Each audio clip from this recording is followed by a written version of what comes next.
What happens when unbridled privilege crashes head-on with a justice system built on the bedrock of human dignity? When entitlement polished and gleaming like a diamond meets an unyielding scale, who truly holds the weight? For some, the world is an infinite velvet carpet, every step cushioned, every obstacle dissolved. For others, it's a treacherous, uneven path where every misstep carries a heavy, often devastating price. Tonight we unravel a story where these two worlds collided not with a bang, but with a quiet, undeniable tremor that shook a courtroom to its very core. A story that reminds us justice isn't just about the law, it's about seeing, truly seeing the humanity in every single person, especially those too often overlooked. What happens when unbridled privilege crashes head-on with a justice system built on the bedrock of human dignity? When entitlement polished and gleaming like a diamond meets an unyielding scale, who truly holds the weight? For some, the world is an infinite velvet carpet, every step cushioned, every obstacle dissolved. For others, it's a treacherous, uneven path where every misstep carries a heavy, often devastating price. Tonight, we unravel a story where these two worlds collided not with a bang, but with a quiet, undeniable tremor that shook a courtroom to its very core. Our story begins in the sprawling, vibrant heart of the metropolis, where towering glass spires kiss the clouds and the rhythm of ambition beats loud and clear. But beneath the glittering surface, in the quiet, stoic embrace of the Metropolitan County Courthouse, a different kind of drama was about to unfold. Meet Aurora Vance. The name itself hummed with history wealth and an almost mythical sense of untouchability. She was the youngest scion of the Vance dynasty, a family whose fortunes were built generations ago, giving Aurora a birthright few could even dream of. Imagine a childhood where no was a foreign word, where every whim was a command, every desire instantly materialized. Private jets were her taxis, designer labels, her second skin, and exclusive parties were merely extended living rooms. Aurora moved through life in a gilded bubble, insulated by inherited wealth, where every problem simply disappeared with a discreet phone call and a hefty check. She wasn't malicious, not intentionally. She simply believed the rules were for everyone else. This wasn't just arrogance, it was a deeply ingrained worldview, a common blind spot for those raised in such rarefied air. They learned to view the world as an extension of their desires, rather than a shared space of intricate connections and mutual respect. Now picture Judge Arthur Art Reynolds. His name didn't echo in the gossip columns or society pages. Instead, it resonated in the hushed, respectful tones of legal scholars, community leaders, and countless lives he had touched. Judge Reynolds carried the weight of history, a quiet testament to generations who fought for the very justice system he now upheld. His grandparents marched, his parents organized, and he, with every deliberation, every ruling, carried forward their legacy. He wasn't born into comfort. He earned his seat at the bench through relentless dedication, sharp intellect, and an unwavering moral compass. Respected throughout the legal community, he was known as a fair but absolutely unyielding arbiter of justice. For Judge Reynolds, the law wasn't just a set of statutes. It was the framework for a compassionate, equitable society, and he guarded it with a quiet ferocity. The courtroom that morning was packed, a microcosm of the city itself. Lawyers shuffled papers, families whispered prayers, reporters sharpened their pencils, all sensing the impending arrival of a certain socialite. And then she arrived. Late, of course. Unapologetic, naturally. Aurora Vance sauntered into the courtroom not as a defendant, but as if it were the grand entrance to a premiere. Draped in silk that whispered of unimaginable expense, oversized sunglasses shielding eyes that clearly believed this entire affair was beneath them, she paused in the aisle. Her high-powered lawyer, clearly uncomfortable, hurried behind her, a desperate shadow trying to minimize the scene. The hushed courtroom, accustomed to decorum, fell into an even deeper silence as every eye shifted toward her. With a dismissive flick of her perfectly manicured hand, she motioned for her lawyer to move aside so she could set her designer bag down on the bench, a casual placement of a luxury item where legal files belonged. Her entitlement radiated a tangible aura as she slowly removed her sunglasses with an exaggerated flare, glancing around as though she were surveying the audience at her own personal show. Moments later, Judge Arthur Reynolds entered. The air in the room shifted instantly. The murmurs died down, replaced by a palpable, respectful hush. Judge Reynolds, a tall, imposing figure in his mid-50s, carried an aura of calm authority. His sharp eyes scanned the room briefly, taking in everything before settling into his chair. "All rise," the bailiff announced. Aurora hesitated, a flicker of irritation crossing her face before standing with a heavy sigh that screamed, "Why am I even here?" Judge Reynolds didn't react. He simply adjusted his glasses, opened the file before him, and began the proceedings. Aurora's case was straightforward on paper. A series of parking violations compounded by an incident of reckless driving that had endangered a pedestrian. What could have been a routine hearing was about to take a dramatic turn thanks to Aurora's arrogance and the unwavering resolve of a judge who believed justice was about more than just the letter of the law. And as Judge Reynolds began outlining the charges, the curtain truly lifted on the collision course ahead, revealing the raw, unpolished edges of human behavior. The blatant disrespect that would soon echo with the unseen pain of an innocent life. The air in the courtroom was thick, charged with an almost tangible tension. Everyone present sensed it, from the seasoned court regulars to the young intern nervously clutching a notepad. Everyone, it seemed, except for Aurora Vance. As Judge Reynolds, his voice measured and calm, began to outline the charges against her, Aurora's posture shifted. Not in attentiveness, but in defiance. She leaned back in her plush chair, crossed her arms with a flippant air, and then slowly, dramatically, she rolled her eyes. A blatant, almost theatrical sign of disrespect that did not go unnoticed by anyone in the room, especially not the man seated quietly behind the bench. But instead of addressing her behavior directly, Judge Reynolds carried on with calm professionalism. His tone remained measured, his words deliberate. It was as though he was daring her to continue her act, to expose the depth of her contempt for the process and for the people it served. The tension in the room began to build, and even the most jaded court regulars sat up a little straighter, sensing that something significant was brewing. This wasn't just a routine hearing anymore. It was a quiet battle of wills, a test of dignity against raw, unexamined entitlement. Aurora, however, seemed utterly oblivious to the storm she was inviting. She shifted in her seat again, her irritation becoming more pronounced with every word Judge Reynolds spoke. Then came the rhythmic tapping. Her manicured nails, perfectly sculpted and gleaming, began to tap against the wooden table loud enough for those nearby to hear. Click, click, click. It was a subtle yet infuriating drumbeat of impatience. Her lawyer leaned in, whispering something urgently, his face a mask of pleading concern.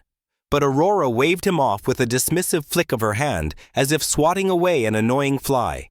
The room, already tense, seemed to hold its breath. When Judge Reynolds calmly asked her to confirm her identity, she barely glanced up. "Yeah, that's me," she drawled, her tone laced with an indifference that grated on every nerve. A collective murmur rippled through the room. Judge Reynolds's expression remained placid, though his eyes lingered on Aurora for a moment longer than usual. A gaze that held not anger, but a profound sense of disappointment.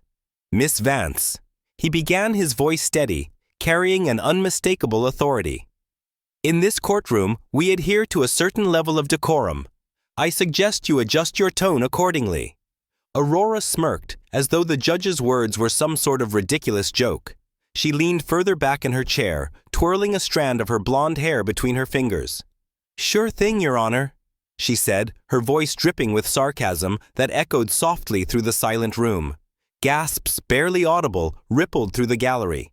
The court reporter paused briefly, her fingers hovering over the keys before continuing her transcription. Even Aurora's lawyer buried his face in his hands, visibly mortified by his client's brazen disrespect.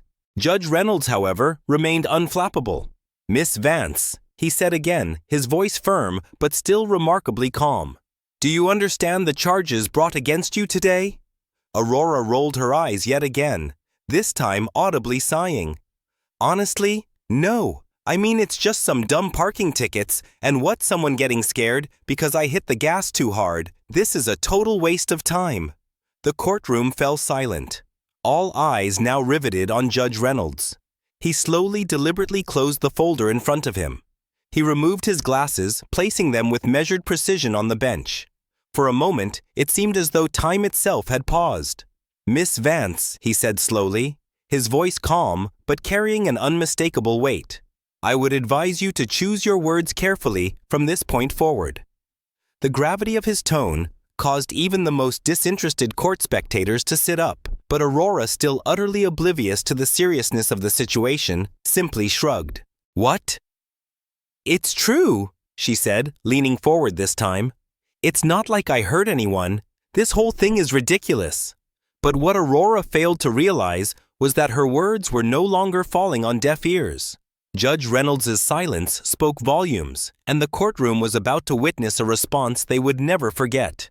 Because while Aurora was dismissing some dumb parking tickets and a scared pedestrian, the true weight of her actions, the real unseen pain they had caused, was about to be laid bare. This wasn't just about a reckless driver.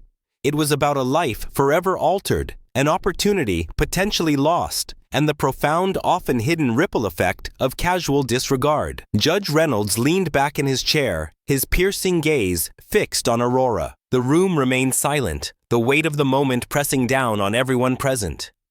Even Aurora's lawyer, who had been shuffling papers nervously, stopped to glance at the judge. "You believe this is ridiculous, Miss Vance?" Judge Reynolds asked, his tone steady, almost conversational. He didn't raise his voice, but the authority in it was impossible to ignore. Aurora scoffed. "Yeah, I do. I mean, come on, it's not like I robbed a bank or something. This is just overkill." She waved her hand dismissively, as though brushing away an imaginary nuisance. Judge Reynolds nodded slowly, folding his hands on the bench. "I see," he said, his calm demeanor only heightening the suspense, making the spectators edge closer to the edge of their seats. "Let me clarify something for you, Miss Vance. The charges against you include not only reckless driving, but also endangering a pedestrian's life. The law does not measure accountability by the size of the crime, but by its impact. Do you understand?" That Aurora rolled her eyes yet again, muttering under her breath, Sure, whatever you say." The whisper was soft, but it carried in the profound silence of the courtroom. The judge's face remained composed, but there was a subtle shift, a slight narrowing of his eyes, a pause that signaled something profound was about to change. "Miss Vance," Judge Reynolds began, his voice still calm. "Do you recall the incident from 2 weeks ago, the one that brought you here today?" Aurora shrugged, looking bored. "Some guy stepped off the curb. I honked. He moved. End of story." The judge raised his eyebrows. "End of story, you say?" "Yeah," she said, crossing her arms. "No harm, no foul." But Judge Reynolds wasn't finished. He reached for a document on the bench, flipping through it with measured precision. Then he addressed the courtroom, his voice now carrying an undeniable authority. "Let the record show," he said, "that the pedestrian in question, Mr. Samuel Green, was a 67-year-old retired history teacher, a pillar of his community who spent his life teaching young minds the importance of respect and empathy. On the day of the incident, he was not merely stepping off the curb. He was walking with a cane on his way to a crucial dialysis appointment, a life-sustaining treatment for a serious kidney condition. When Miss Vance accelerated towards him, forcing him to stumble and fall, he not only injured his wrist, a sprain that has left him unable to care for his ailing wife, but he missed that appointment. The delay caused by her recklessness has now put his transplant eligibility at risk, complicating his already fragile health and adding immense stress to his already burdened life. Aurora's smirk faltered for the first time. She glanced at her lawyer, who whispered something urgently, but she waved him off again. "I didn't hit him," she muttered, her voice weaker. "He was fine, Miss Vance." Judge Reynolds continued now, directing his full attention back to her, his voice cutting through the silence. "Does this sound like no harm, no foul to you?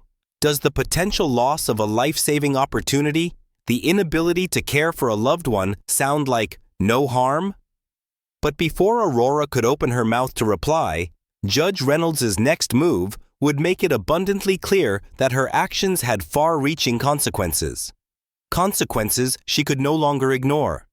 Consequences that would soon lead her down a path she never imagined, right into the heart of the very world she had so carelessly dismissed. The room hung silent, suspended in that agonizing space between a question asked and an answer yet to come. Aurora Vance, for the first time, seemed to shrink under the weight of Judge Reynolds's unwavering gaze. Her bravado, that impenetrable shield of privilege, was finally starting to crack, revealing a flicker of something akin to fear. The tension was palpable. A live wire stretched across the courtroom with every eye fixed on the man who held the power to shape destinies. Judge Reynolds, a master of timing, let the silence stretch for what felt like an eternity. He then slowly, deliberately closed the folder in front of him. His hands, usually busy with documents, now rested calmly on the bench. Then, with a practiced slowness, he removed his glasses, placing them precisely beside the folder. This wasn't just a physical act. It was a ceremonial one, signaling a shift, a profound moment that would redefine the very nature of justice in this courtroom. The air itself seemed to thicken, pressing down on everyone present. "Miss Vance," he began, his voice calm, yet carrying an undeniable weight that resonated through the hushed room. "I have reviewed the details of this case extensively.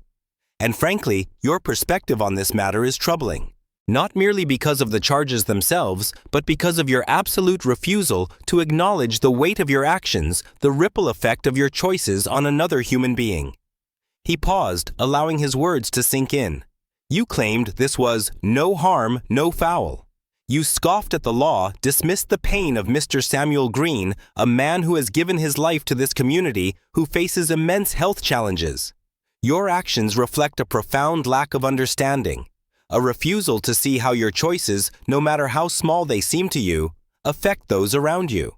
He then leaned forward slightly, his gaze piercing, yet holding an almost fatherly disappointment. "Justice, Miss Vance, is not merely about punishment. It is about understanding.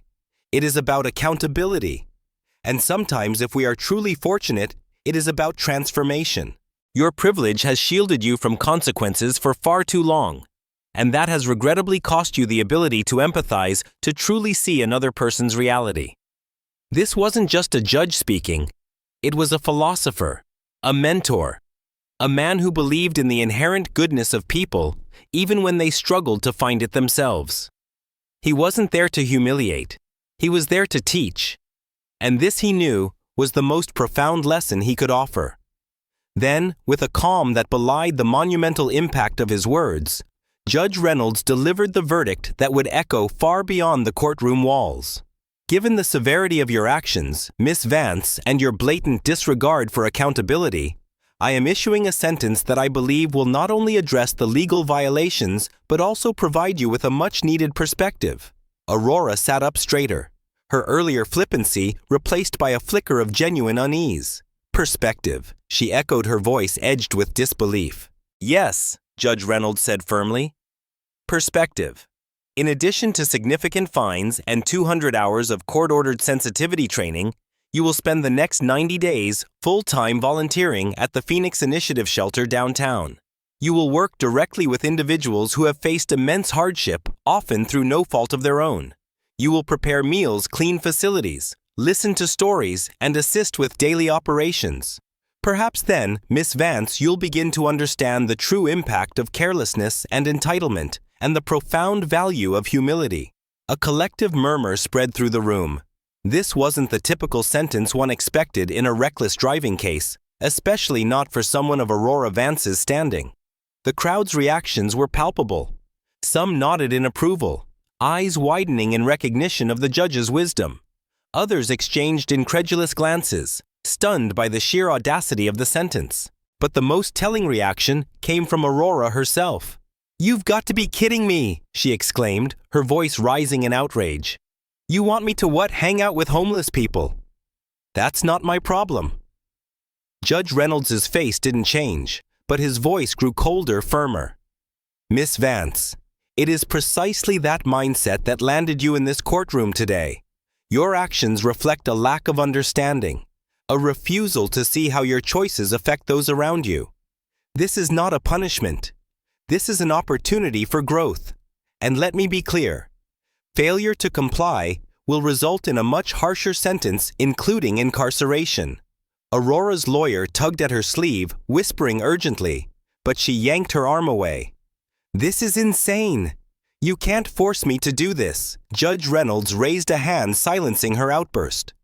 Miss Vance, this court has the authority to enforce community service as part of your sentence. You will report to the Phoenix Initiative Shelter by 8 a.m. each morning, Monday through Friday, and your supervisor will provide weekly progress updates. Should you fail to cooperate, I will see you back in this courtroom under far less favorable circumstances. The room was silent again, the weight of Judge Reynolds' words hanging heavily in the air. Aurora's face flushed with anger, but for once she said nothing. She simply sat there, stunned and silent. The golden cage of her privilege had just been pried open, and she was about to be pushed out into a world she never knew existed. The moment wasn't over yet. Judge Reynolds' final remarks would leave a lasting impression not just on Aurora, but on everyone in the room. He was about to reveal the heart of his decision, a philosophy of justice that extended beyond the courtroom walls, weaving a powerful message of human connection and the transformative power of empathy. And perhaps, just perhaps, it was the only lesson Aurora Vance had any hope of truly understanding. The gavel had fallen, and with its sharp crack, Aurora Vance's meticulously constructed world had shattered. The velvet ropes of privilege which had always shielded her were suddenly gone, replaced by the stark, unfamiliar reality of a world she had so carelessly dismissed. Monday arrived with an unfamiliar chill for Aurora, both in the crisp morning air and in the pit of her stomach. Her oversized sunglasses, once a fashion statement, were now a desperate attempt to hide the hesitation, the utter panic in her eyes.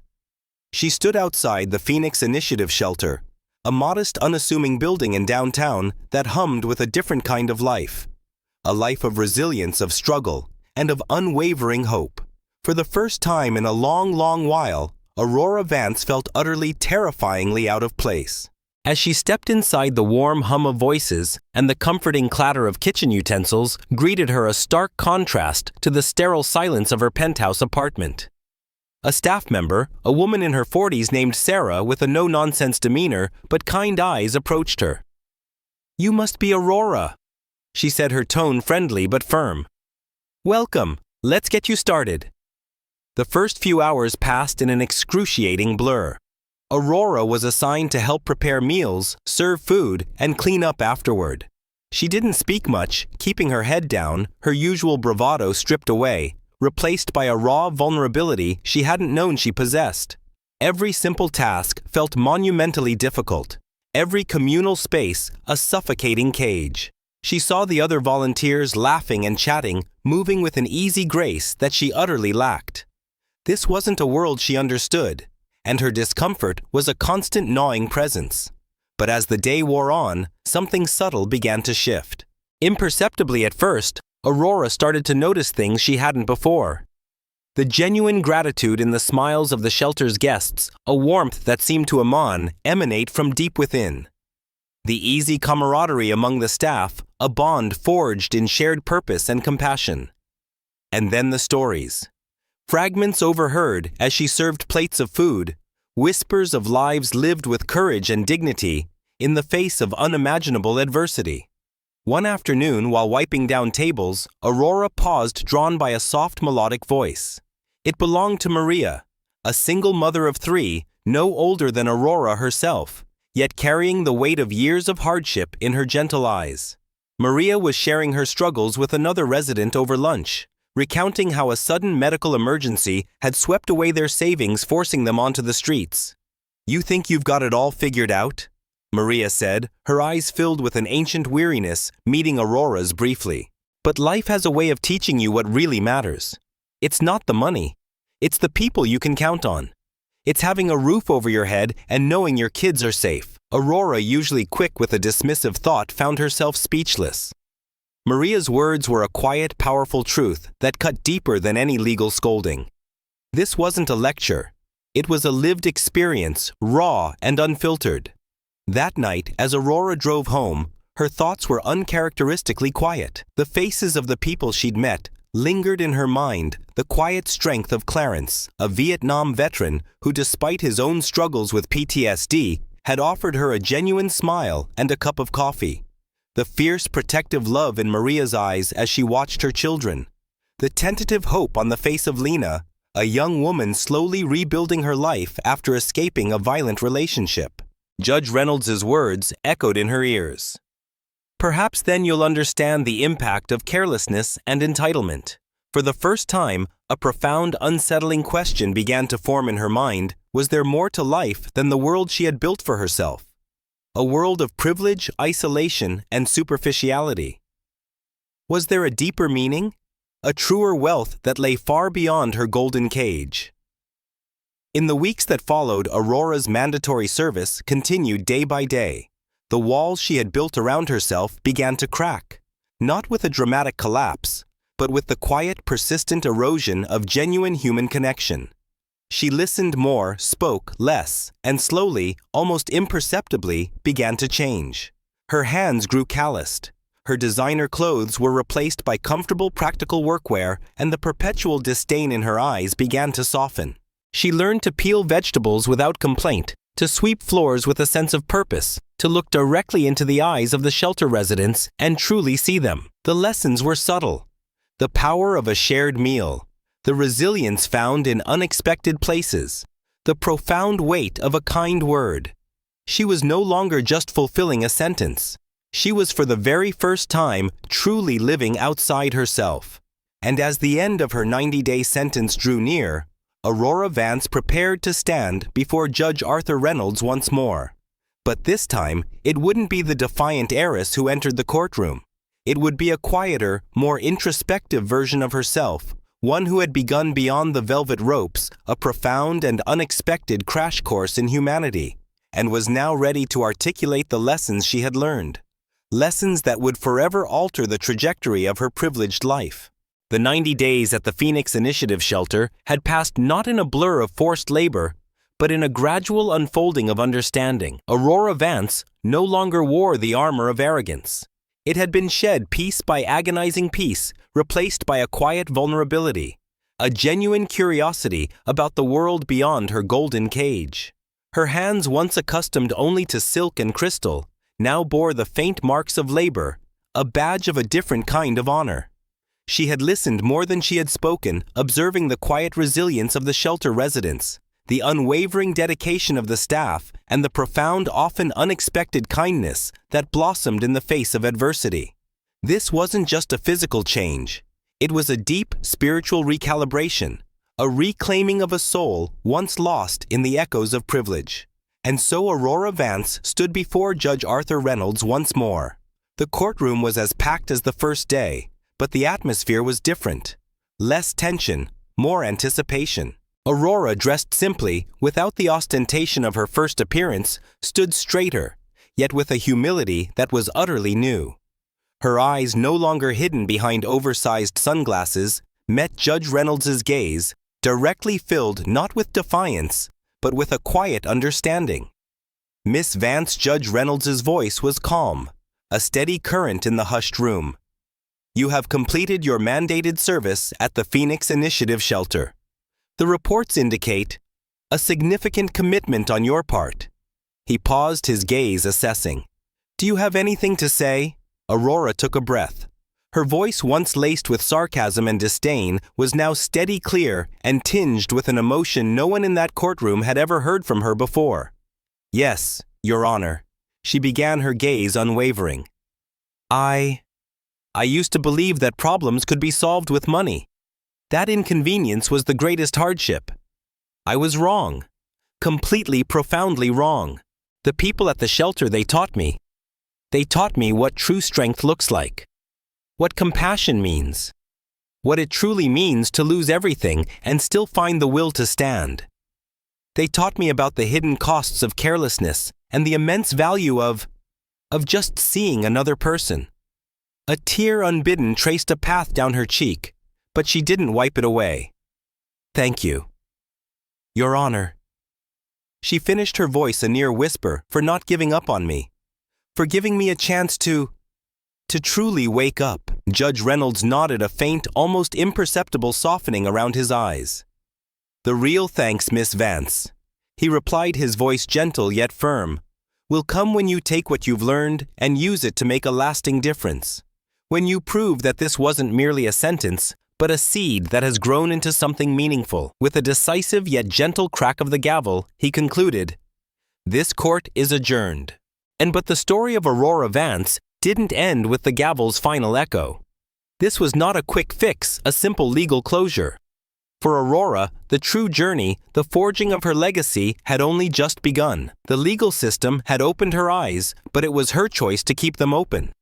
And that choice unfolded in ways no one, not even Judge Reynolds, could have fully predicted.